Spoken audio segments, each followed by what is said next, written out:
Good morning students.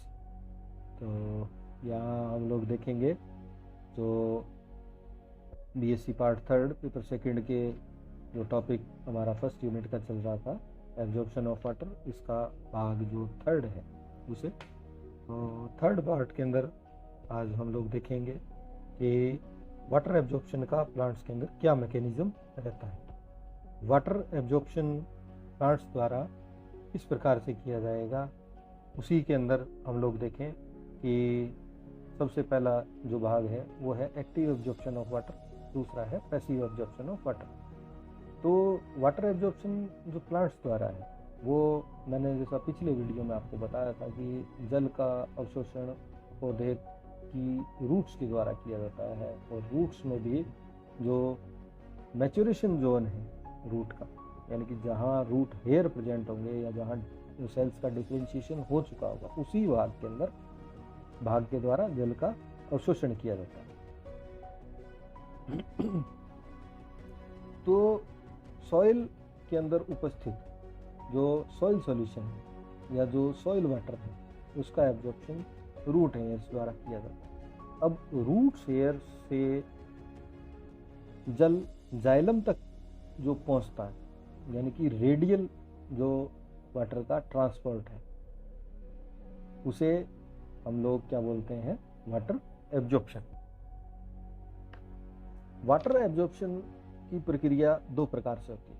पहला है निष्क्रिय जल अवशोषण, दूसरा है सक्रिय जल अवशोषण। निष्क्रिय जल अवशोषण का वो प्रकार है जिसमें किसी प्रकार की भी ऊर्जा का उपयोग यानी कि एटीपी का उपयोग नहीं किया जाता। जबकि एक्टिव एब्जॉर्प्शन में जल को अवशोषित करने के लिए पौधे के द्वारा रेस्पिरेशन प्रोसेस में निर्मित एटीपी यानी कि जो एटीपी है ऊर्जा, उसका उपयोग किया जाता है। अब एक्टिव एब्जॉर्प्शन दो प्रकार का होता है, जिसमें हमारे पास में water absorption through osmotic mechanism, यानी कि ऑस्मोटिक मैकेनिज्म यानी कि परासरणी जो प्रक्रिया है उसके द्वारा एक्टिव एब्जॉर्प्शन, और non osmotic water absorption. Active absorption जिसमें अपरासरणी जल का अवशोषण किया जाता है, प्रक्रिया द्वारा जल अवशोषण किया जाता है। अब एक्टिव प्रोसेस और पैसिव प्रोसेस में क्या क्या अंतर होता है। एक्टिव प्रोसेस जो है जल वाटर एब्जॉर्प्शन की, वो रूट और रूट हेयर्स की एक्टिविटी के कारण से होती है, जबकि पैसिव प्रोसेस शूट यानी कि परो और पत्तियों की एक्टिविटी के कारण से होती है। एक्टिव प्रोसेस के अंदर जो जल का एब्जॉर्प्शन है वो परासरणी और अपरासरणी प्रक्रमों द्वारा किया जाता है। एब्जॉर्प्शन जो है पैसिव प्रोसेस के अंदर जल का एब्जॉर्प्शन है वो ट्रांसपीरेशन के कारण से होता है, यानी कि जो वाष्पोत्सर्जन की प्रक्रिया है उसके कारण से होता है। The rate of absorption depends upon the DPD. Active process के अंदर जो जल का एब्जॉर्प्शन किया जाता है वो पौधे की डीपीडी यानी कि डिफ्यूजन प्रेशर डेफिसिट के कारण से होता है। और पैसिव प्रोसेस के अंदर जो रेट ऑफ एब्जॉर्प्शन है वाटर का वो ट्रांसपीरेशन के ऊपर डिपेंड करता है। एक्टिव प्रोसेस में सिम्प्लास्ट पाथवे यूज किया जाता है और पैसिव प्रोसेस के अंदर एपोप्लास्ट पाथवे यूज किया जाता है। अब यहाँ आपके सामने दो जो टर्म आई, सिम्प्लास्ट और एपोप्लास्ट। तो सिम्प्लास्ट पाथवे जो है, सिम्प्लास्ट पाथवे कहाँ से, केवल जो सेल वॉल और प्लाज्मा मेम्ब्रेन के बीच का जो पोर्शन है, अगर उस भाग से जल का परिवहन हो रहा है तो उसे बोलते हैं हम लोग एपोप्लास्टिक पाथवे। और यदि सेल टू सेल यानी कि साइटोप्लाज्म टू नेक्स्ट सेल के साइटोप्लाज्म के बीच में अगर जल का परिवहन हो रहा है तो उसे बोलेंगे हम लोग सिम्प्लास्ट पाथवे। और तीसरा एक इसी में होता है वैक्यूलर पाथवे, यानी कि वैक्यूल्स यानी कि रिक्तिका जो है उसका अगर इन्वॉल्वमेंट है, यानी कि सेल के अंदर जल प्रवेश करे, साइटोप्लाज्म के अंदर प्रवेश करे और साइटोप्लाज्म से किसके अंदर जाए, वैक्यूल्स के अंदर जाए, और वैक्यूल्स से फिर आगे दूसरे सेल के साइटोप्लाज्म के अंदर प्रवेश करे और फिर वहाँ से वैक्यूल्स, और फिर इस प्रकार से यानी कि एक सेल की वैक्यूल से होता हुआ दूसरी सेल के वैक्यूल तक जाए तो इसे वैक्यूलर पाथवे कहते हैं। तीसरा प्रकार जो है वैक्यूलर पाथवे। एक जो चौथा है वो है ट्रांसमेम्ब्रेन पाथवे, यानी कि ट्रांसमेम्ब्रेन यानी कि प्रति झिल्ली पार कला, यानी कि आमने सामने की जो भित्तियां हैं अगर उसको वाटर ट्रांसपोर्ट के अंदर दोनों झिल्लियों से होकर अगर वाटर निकल रहा है तो उसे ट्रांसमेम्ब्रेन पाथवे कहा जाता है।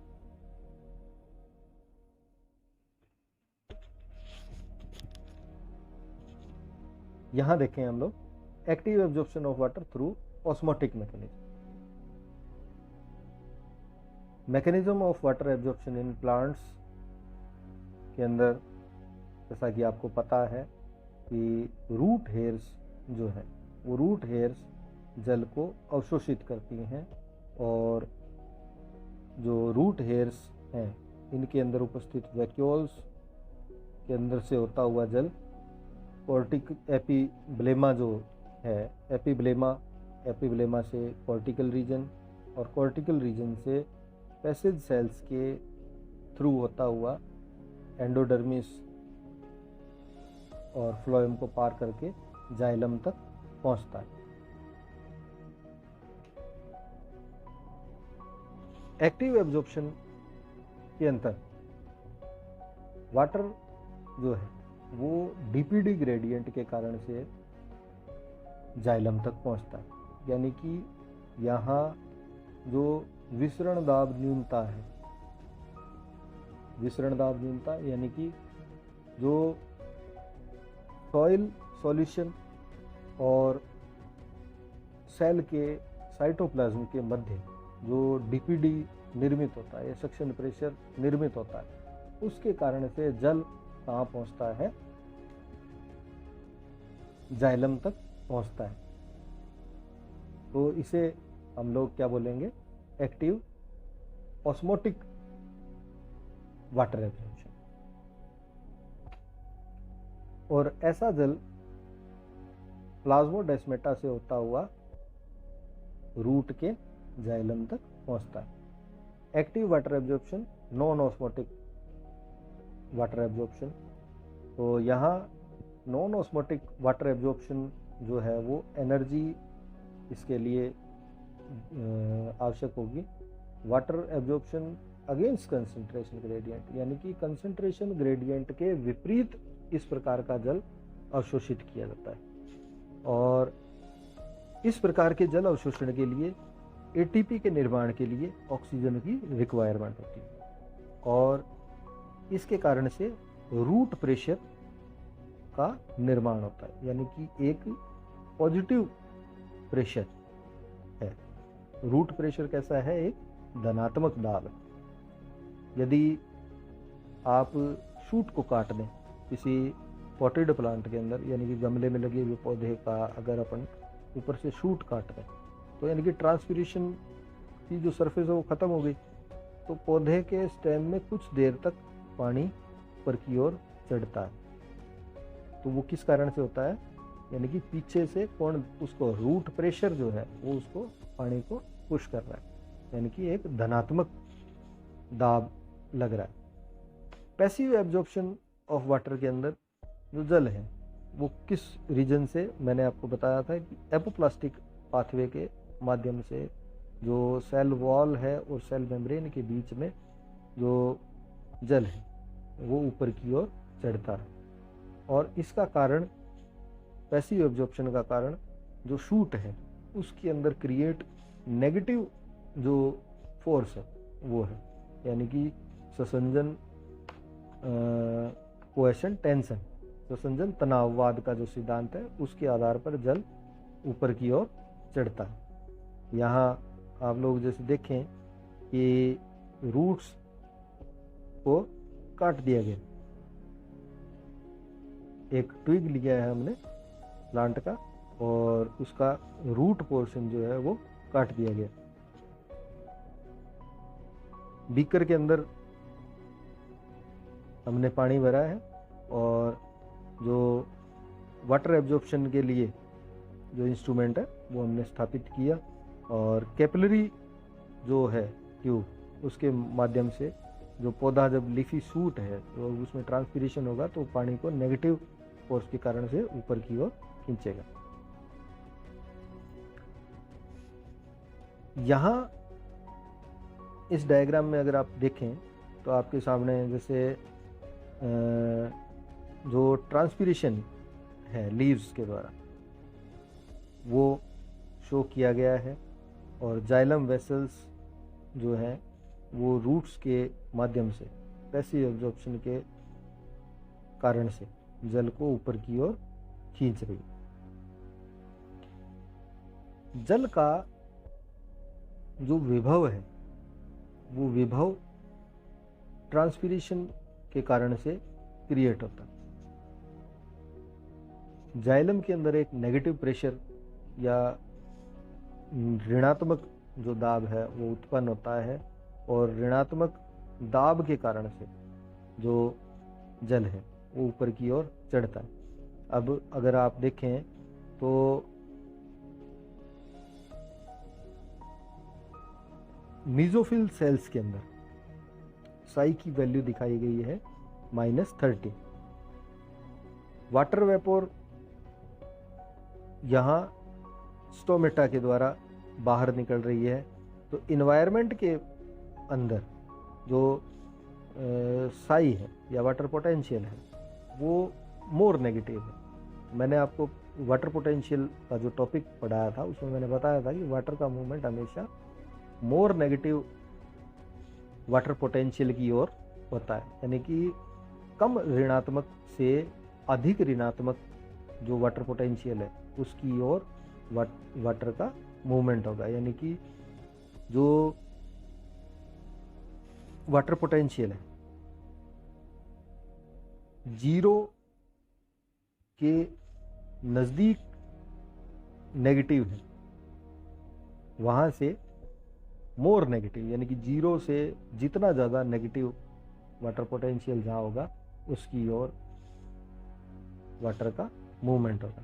तो यहाँ आप जो एपिडर्मल सेल्स हैं या जो पत्ती की लोअर सरफेस के ऊपर जो स्टोमेटा के आसपास की जो एपिडर्मल सेल्स हैं उनके अंदर जो साई है वो -300 बार्स है। तो एयर कैविटी जो है उस एयर कैविटी से वाटर बाहर की ओर ट्रांसपोर्ट होगा मीजोफिल सेल्स के अंदर, क्योंकि मीजोफिल सेल्स के अंदर वाटर का जो वाटर पोटेंशियल है वो -30 बार से। और यहाँ जाइलम के अंदर अगर देखें आप लोग तो जाइलम के अंदर जो वाटर पोटेंशियल की वैल्यू है वो -10 है। तो जाइलम से मीजोफिल सेल्स तक वाटर मूव करेगा। इसी प्रकार से जो सॉइल है, सॉइल पार्टिकल्स या जो हेयर, ये रूट हेयर्स हैं, इन रूट हेयर्स के अंदर साई की वैल्यू 0 से -1 है बार।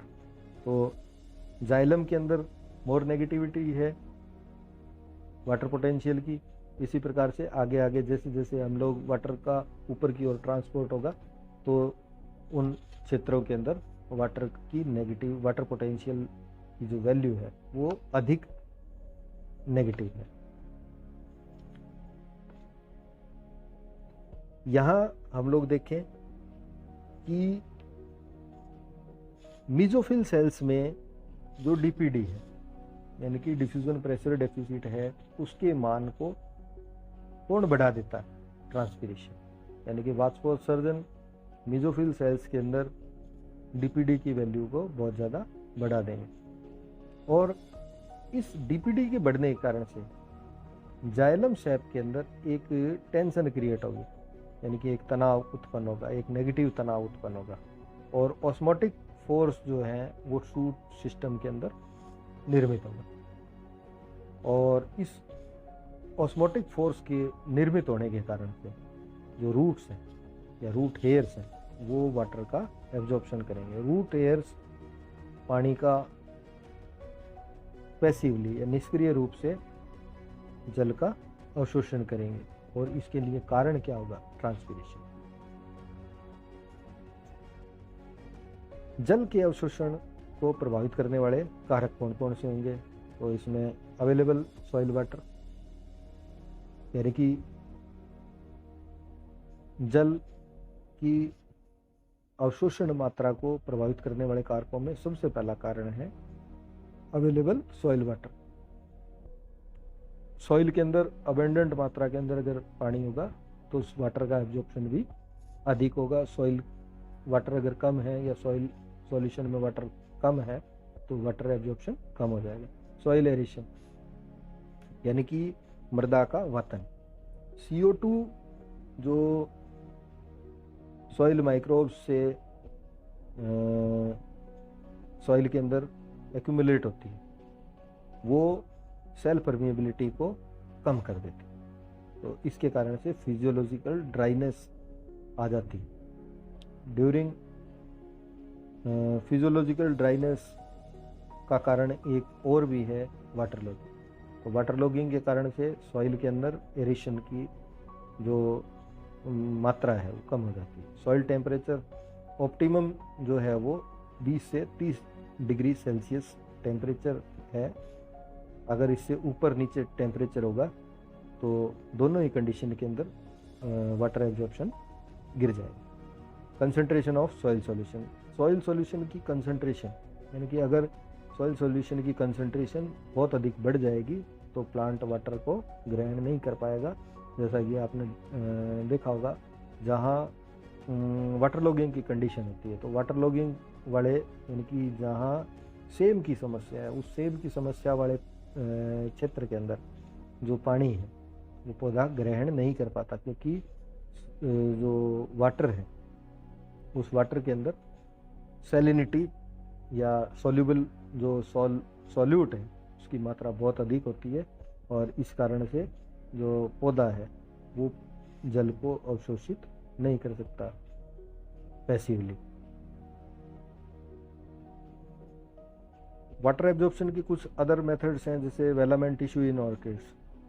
तो ऑर्किड हैं ये बहुत अधिक नमी वाले स्थानों पर पाए जाते हैं, और ये अधिपादप यानी कि एपिफाइटिक प्लांट्स हैं, यानी कि दूसरे पौधों के ऊपर उगने वाले पौधे हैं।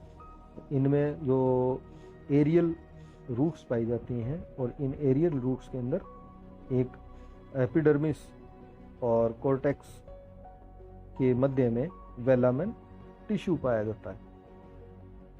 तो वेलामेन टिश्यू क्या काम करता है?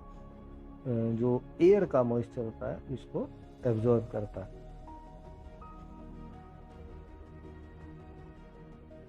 कुछ जो पौधे हैं इनकी जड़ों के साथ में माइकोराइजा जुड़े हुए रहते हैं, अटैच रहते हैं, एसोसिएटेड रहते हैं, और ये जल का अवशोषण करते हैं। धन्यवाद।